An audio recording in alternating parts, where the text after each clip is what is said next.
हरिः ओम् वक्रतुण्ड महाकाय सूर्यकोटि समप्रभ निर्विघ्नं कुरु मे देव सर्वकार्येषु सर्वदा। प्रिय दर्शकों नमस्कार, जय श्री कृष्ण। मैं पंडित पीयूषकांत शर्मा ज्योतिषाचार्य आज के वीडियो में आपका हार्दिक स्वागत करता हूँ। आज के वीडियो में हम जानेंगे कि कुंडली में सफल गायक या गायिका बनने के योग कैसे बनते हैं।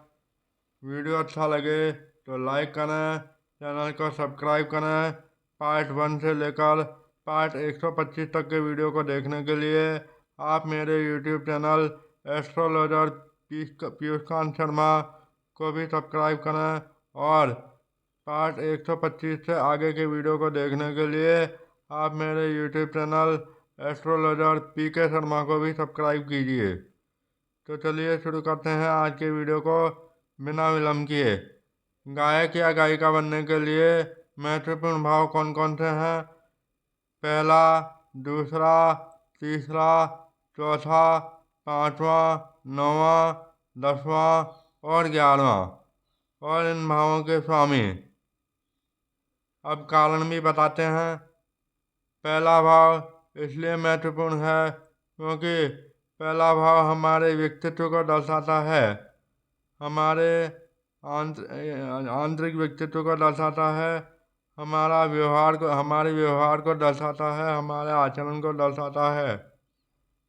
इसलिए लग्न और लग्न का मजबूत होना अत्यंत आवश्यक है।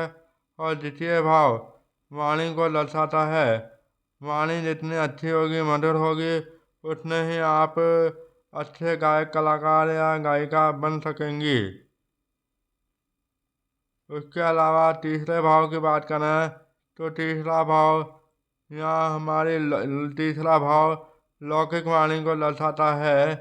मतलब जो हमारे बातचीत करने में जिस प्रकार की वाणी होती है वो तीसरे भाव से देखी जाती है। लौकिक वाणी जो संसार में वार्तालाप में काम में ली जाती है, जिसके माध्यम से हम अपने आचार विचार प्रकट करते हैं, उस वाणी को तृतीय भाव से देखा जाता है और तृतीय भाव के स्वामी को भी देखा जाता है।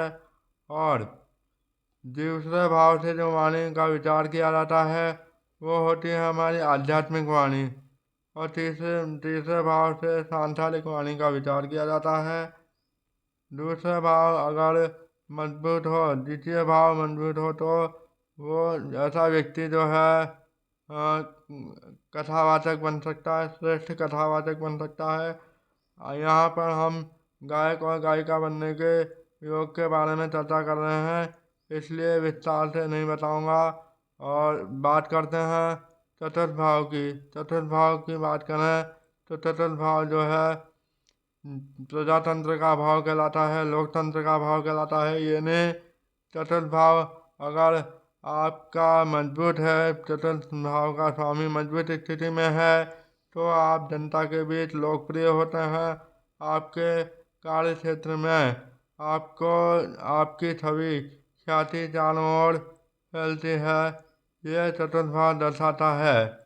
वो और उसका स्वामी, चतुर्थ भाव और उसका स्वामी शुभ स्थिति में होना चाहिए। यानी किसी भी पाप ग्रह की दृष्टि शुभ ग्रह पर नहीं होनी चाहिए, मित्र ग्रह की हो सकती है। और इसके बाद में पंचम भाव की बात करें और पंचमेश की बात करें तो पंचम भाव जिस भी कार्य क्षेत्र में हम काम करते हैं उसको दर्शाता है। जैसे गायक का काम होता है गाना गाना, सिंगर के माध्यम से, गाने के माध्यम से लोगों को मंत्रमुग्ध करना। या जैसे स्टेज पर जैसे वो गायक या गायिका अपनी गायन कला को प्रस्तुत करते हैं, वो देखा जाता है पंचम भाव से। और नवम भाव हम जानते हैं भाग्य का भाव कहलाता है। और इस क्षेत्र में अगर भाग्य का भी साथ मिले तो ये योग और प्रबल हो जाता है गायक गायिका बनने का। और दसम भाव की बात करें तो दसम भाव हमारे कैरियर का भाव कहलाता है, कर्म का भाव कहलाता है, प्रोफेशन का भाव कहलाता है। इसलिए इस भाव के स्वामी का मजबूत होना भी अत्यंत आवश्यक है। और 11वां भाव जो है लाभ का भाव है, और लाभ के साथ साथ ये हमारी इच्छा शक्ति को भी दर्शाता है। इसलिए 11वें भाव और उसका स्वामी अगर मजबूत स्थिति में होगा तो हमारे अंदर उस काम को करने की इच्छा शक्ति जागृत होगी और हमारा मन जो है उस कार्य के प्रति झुकेगा, या हम उस कार्य में रुचि लेंगे। तो इस प्रकार से लग्न लग्ने, द्वितीय भाव द्वितीय, तृतीय भाव तृतीय, चतुर्थ भाव चतुर्थे, पंचम भाव पंचमे, दसम भाव दसवें, नवम भाव नवमें और एकादश भाव एकादशी, यानी ये भाव और इनके स्वामियों का जो है महत्वपूर्ण योगदान होता है गायक कलाकार बनने के लिए। और महत्वपूर्ण ग्रह की बात करें तो शुक्र, बुध, चंद्रमा, बृहस्पति, ये महत्वपूर्ण ग्रह हैं। सबसे पहले तो बुध सबसे मजबूत होना चाहिए, क्योंकि बुध को ज्योतिष शास्त्र में वाणी का कारक ग्रह माना गया है। इसलिए इसका प्रबल होना अत्यंत आवश्यक है। शुक्र क्योंकि मनोरंजन रोमांच का कारक ग्रह है। आप अपनी वाणी के माध्यम से लोगों को किस तरह प्रफुल्लित कर सकते हैं, किस तरह आनंदित कर सकते हैं, ये सब शुक्र दर्शाता है। और चंद्रमा मजबूत होना चाहिए। चंद्रमा मन का कारक ग्रह माना गया है और वो भी मजबूत होगा, चंद्रमा भी मजबूत होगा तो यह योग और प्रबल होगा, क्योंकि उस कार्य के प्रति हमारे मन में दृढ़ इच्छा शक्ति जागृत होती है अगर चंद्रमा मजबूत होता है तो। उसके बाद में बृहस्पति की बात करें तो बृहस्पति जो है, बृहस्पति भी वाणी का ही कारक ग्रह माना गया है, ज्ञान का कारक ग्रह माना गया है। ये हमें ये बतलाता है कि कहाँ किस तरह से गायन के क्षेत्र में निपुण होने की कला को यह दर्शाता है बृहस्पति। और महाभाग्य योग ये भी महत्वपूर्ण योगदान देता है। उसके अलावा राजयोग, किसी भी प्रकार का राजयोग हो तो वो भी अपने कार्य क्षेत्र में महत्वपूर्ण भूमिका निभाता है। अब यहाँ पर जो मैंने जन्मपत्र का प्रस्तुत की है वह है प्रसिद्ध गायिका, लोकप्रिय गायिका श्रीमती लता मंगेशकर जी की। अब इनकी कुंडली का अध्ययन करें तो सबसे पहले तृतीय भाव और उसका स्वामी जो कि बेहद मजबूत है, क्योंकि तृतीय भाव में वृषभ लग्न की कुंडली में 4 नंबर की गिनती लिखी हुई होती है। चौथी राशि होती है कर्क। कर्क का स्वामी चंद्रमा अपनी ही राशि में बैठा हुआ है। उसके अलावा इस प्रकार से चंद्रमा बहुत मजबूत हुआ। चंद्रमा की दृष्टि को देखें तो एक ही दृष्टि होती है, वो 9वें भाव पर पड़ रही है, भाग्य भाव पर पड़ रही है। और भाग्येश भी शनि वो भी अपनी ही राशि में, धनु राशि में बैठा है। इस तरह से भाग्येश भी प्रबल हुआ और चंद्रमा भी बहुत मजबूत हुआ, क्योंकि वह अपनी ही राशि में बैठा है। तो एक योग तो ये बन गया तृतीय भाव से संबंधित। अब जो है भावों की बात करें, लग्न की बात करें सबसे पहले तो लग्न यहाँ पर वृषभ लग्न है और वृषभ लग्न का स्वामी होता है शुक्र। शुक्र क्या करके चतुर्थ भाव में बैठा है। तो इस प्रकार से लग्न का संबंध चतुर्थ भाव से हो गया, यानी जनता के भाव से हो गया। और यहाँ पर शुक्र जो है, शुक्र शुभ ग्रह है, जो कि लग्नेश होकर के अच्छे भाव में बैठा है, केंद्र में बैठा है, चतुर्थ भाव में बैठा है, तो यह भी एक योग हो गया। अब आगे बात करते हैं तीसरे से तीसरा भाव, वाणी का कारक ग्रह बुध स्वग्रही होकर और वर्गोत्तम होकर आत्मकारक है।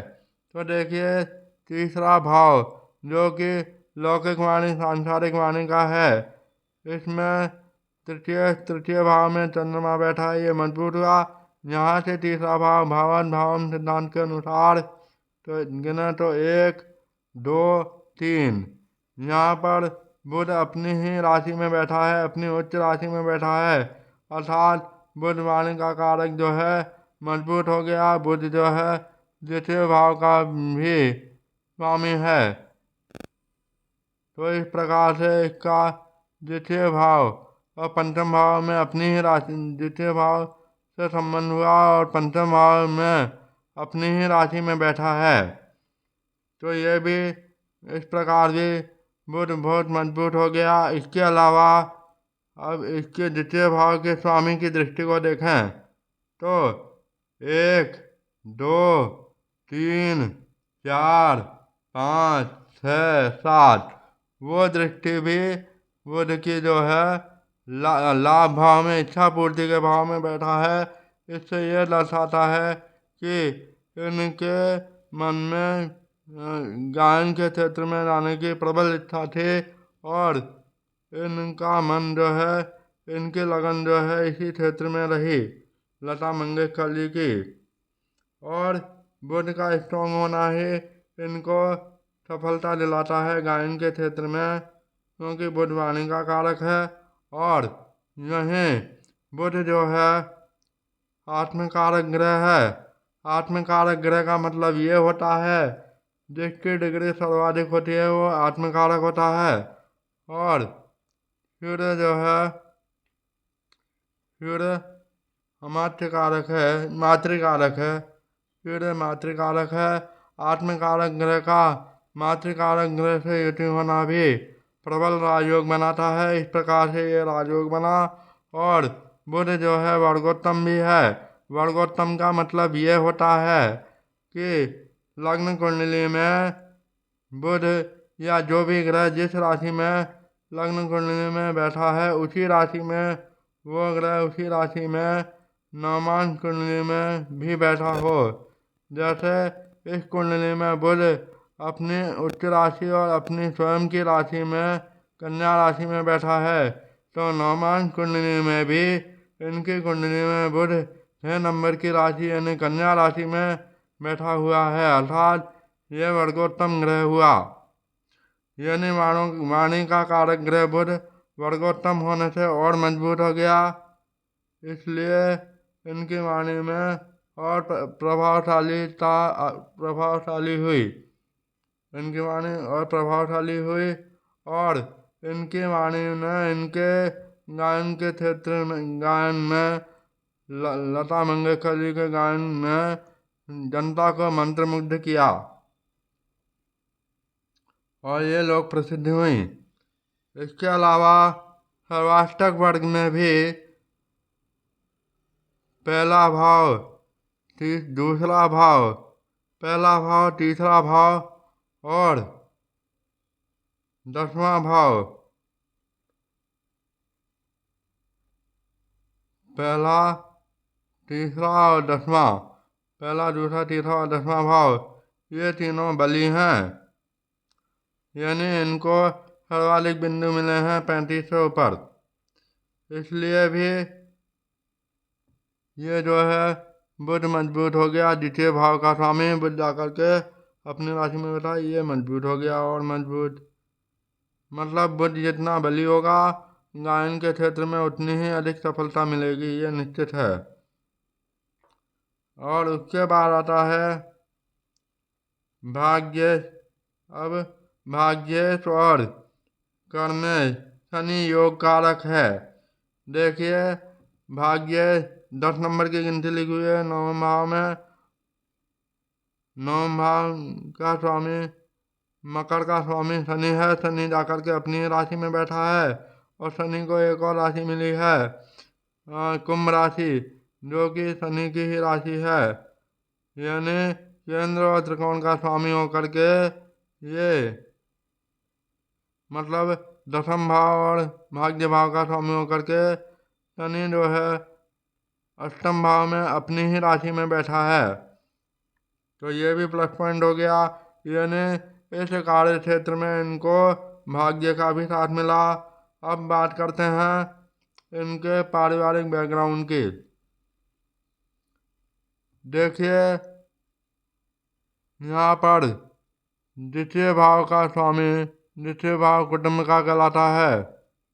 द्वितीय भाव का स्वामी बुध,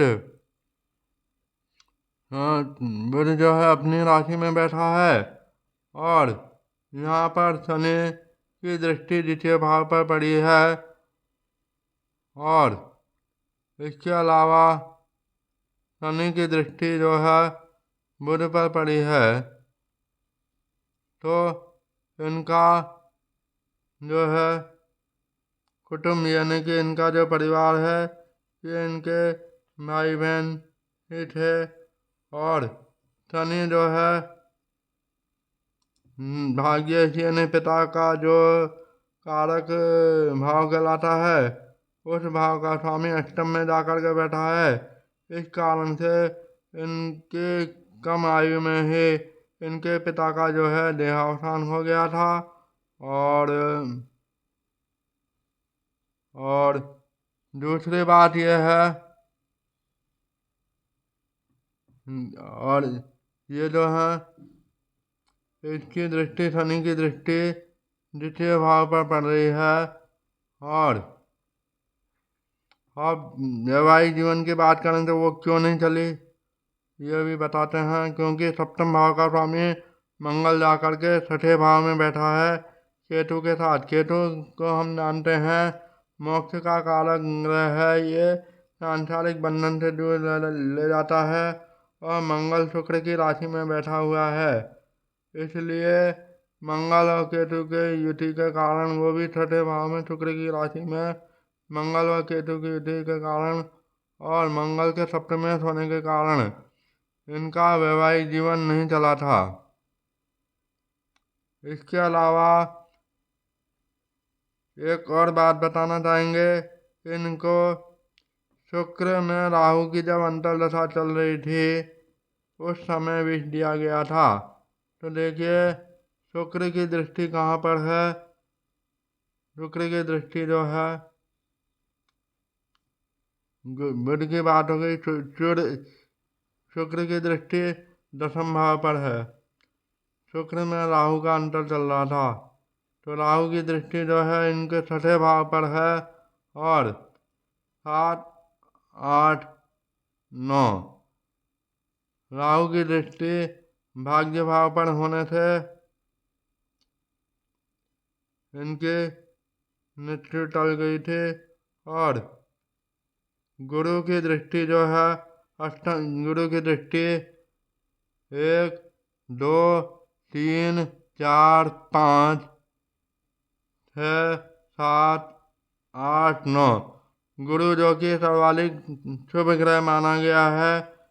शुभ ग्रह की दृष्टि, गुरु की दृष्टि नवम भाव यानी भाग्य भाव पर होने से और भाग्य भाव पर होने से और भाग्य का लग्न में होने से इनकी मृत्यु जो है टल गई थी। और राहु भी मंगल के साथ होने से, मंगल की राशि में होने से और शुक्र की राशि पर दृष्टि होने से इनकी जो है अकाल मृत्यु टल गई थी। बृहस्पति शुक्र में राहु की अंतर्दशा के समय इन्हें विष लिया गया था और गुरु ने रक्षा की, क्योंकि गुरु की दृष्टि भाग्य भाव पर थी। इसलिए 1, 2, 3, 4, 5, 6, 7, 8, 9 ऐसे, इसलिए इनकी रक्षा की गई। इसके अलावा इनका जन्म जो है आश्लेषा नक्षत्र में हुआ था। जिसके कारण इनको नागों की उपासना करने की सलाह दी गई थी और इसके कारण भी इनकी मृत्यु जो है विष देने के बावजूद भी नहीं हुई थी। ये तो हुआ इनके व्यक्तिगत जीवन की बात। और इसके अलावा एक बात और बताना चाहेंगे कि इनके पिताजी भी जो है ज्योतिषी थे, क्योंकि गुरु की दृष्टि शनि की राशि पर है और शनि की राशि भाग्य भाव में पड़ रही है, मकर राशि, और शनि जाकर के अष्टम भाव में बैठा है। अष्टमेश जो है अष्टम भाव में, अष्टमेश गुरु जो है लग्न में बैठा है और शनि भाग्येश होकर के यानी पिता का भाव होकर के अष्टम भाव में बैठा है। अष्टम भाव जो है ओकल्ट साइंस को दर्शाता है, गुप्त विद्या को दर्शाता है, ज्योतिष विद्या को दर्शाता है। इससे पता चलता है कि इनके जो जो पिताजी थे वो भी ज्योतिष के बहुत अच्छे जानकार थे और इनके प्रभाव से भी लता मंगेशकर जी को भी ज्योतिष की कुछ जानकारी थी। उसके अलावा एक बात और बताना चाहेंगे कि वृषभ और तुला लग्न में बृहस्पति और शुक्र केंद्र में हो तो गंधर्व योग बनता है। ये भी गायक गायिका बनने के लिए महत्वपूर्ण योग है। ये योग अगर होता है कुंडली में तो इस क्षेत्र में अवश्य सफलता मिलती है। अब इनकी कुंडली में गंधर्व योग कैसे हुआ, क्योंकि वृषभ और तुला लग्न जो इनके राशि जो है शुक्र होती, इनका जो स्वामी होता है वो शुक्र होता है। शुक्र जो है रोमांच का कारक ग्रह माना गया है, इसलिए वृषभ और तुला लग्न को ही लिया गया है। और वृषभ और तुला लग्न में बृहस्पति और शुक्र केंद्र में होने से ये योग बनता है गंधर्व योग। अब देखिए बृहस्पति और शुक्र, वृषभ लग्न है क्योंकि 2 नंबर की गिनती लिखी हुई है, बृहस्पति लग्न में ही बैठा है, ये भी केंद्र का ही भाव है। और शुक्र जो है चतुर्थ भाव में बैठा है, ये भी केंद्र का ही भाव है। केंद्र के भाव कौन कौन से हैं? पहला, चौथा, 7वां और 10वां। तो गुरु और शुक्र दोनों केंद्र में हो गए और वृषभ लग्न हो गया। इस प्रकार इनकी कुंडली में गंधर्व योग का निर्माण हुआ और ये गंधर्व योग की वजह से सफल गायिका बनी और इन्हें पुरस्कारों से नवाजा गया। और बुध के बेहद शुभ, बुध और चंद्रमा शुक्र इनके बेहद शुभ होने से ये अपने कार्य क्षेत्र में सफल रहे। इसके अलावा ये भी देखना होता है कि ये जो शुभ ग्रह हैं इन पर किसी पाप ग्रहों की दृष्टि या प्रभाव तो नहीं है। तो देखिए चंद्रमा शुभ ग्रह है, इस पर किसी पाप ग्रह की दृष्टि का नहीं है, क्योंकि चंद्रमा की एक ही दृष्टि होती है। गुरु की दृष्टि को देखें तो 1, 2, 3, 4, 5 गुरु की दृष्टि वाणी के ग्रह पर ही है, तो ये भी कोई गलत प्रभाव नहीं पड़ेगा। शुभ ग्रह की दृष्टि है और सूर्य और गुरु ये भी मित्र ग्रह हैं आपस में, तो इसलिए पाप ग्रह की दृष्टि नहीं पड़ी। आगे बात करते हैं तो नवम भाव में भी कोई भी पाप ग्रह नहीं है, कोई भी ग्रह नहीं है, तो गुरु की भी पाप ग्रह की दृष्टि नहीं है गुरु पर। और शुक्र की बात करें तो शुक्र पर भी किसी पाप ग्रह की दृष्टि नहीं है। और चंद्र बुध बुध क्योंकि हालांकि सूर्य के साथ है लेकिन अपनी ही राशि में है, इसलिए इसका कोई पाप प्रभाव नहीं पड़ेगा। मजबूत है बहुत ज़्यादा, कारण बतला ही चुका हूँ। और गुरु शुक्र चंद्र और बुध ये शुभ ग्रह हैं, इनकी किसी प्रकार से पाप ग्रह की दृष्टि नहीं है। शनि की दृष्टि इन पर पड़ रही है 1, 2 3 4 5 6 7 नहीं पड़ रही, 8 9 10। शनि की दृष्टि वो भी बुध पर ही पड़ रही है, तो कोई ताप प्रभाव नहीं पड़ेगा, क्योंकि शनि स्वयं भाग्येश होकर के भाग्येश है और इसकी दृष्टि जो है पंचम भाव पर है, बुध पर है, तो इसका कोई गलत प्रभाव नहीं पड़ेगा। तो इस प्रकार से लता मंगेशकर जी की कुंडली में गायिका श्रेष्ठ गायिका सर्वश्रेष्ठ गायिका बनने के योग बने हैं। आशा करता हूँ आपको ये जानकारी अच्छी लगी होगी। इसके अलावा एक बात और है, इनकी कुंडली में महाभाग्य योग बना है। महाभाग्य योग कैसे बनता है, क्योंकि महिला की कुंडली में यदि लग्न में सम राशि हो और सूर्य और चंद्रमा दोनों ग्रह सम राशि में हो तो महाभाग्य योग बनता है।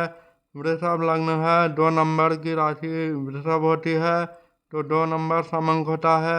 इसी प्रकार से सूर्य भी कन्या राशि में है, कन्या राशि 6 नंबर की राशि होती है, 6 भी समंक होता है और 2 भी समंक होता है। उसके अलावा चंद्रमा की बात करें तो चंद्रमा कर्क राशि में है, कर्क राशि 4 नंबर की चौथे नंबर की राशि होती है, तो ये भी सम राशि में है। इस प्रकार से इनकी कुंडली में महाभाग्य योग का भी निर्माण हुआ। इसका भी महत्वपूर्ण योगदान रहता है इनके गायन के क्षेत्र में सफल होने का। तो आशा करता हूँ आपको ये जानकारी अच्छी लगी होगी। अच्छी लगे तो लाइक करें, चैनल को सब्सक्राइब करें और ज़्यादा से ज़्यादा लोगों से शेयर करें। मिलते हैं अगले वीडियो में किसी नई जानकारी के साथ। तब तक के लिए नमस्कार, जय श्री कृष्णा।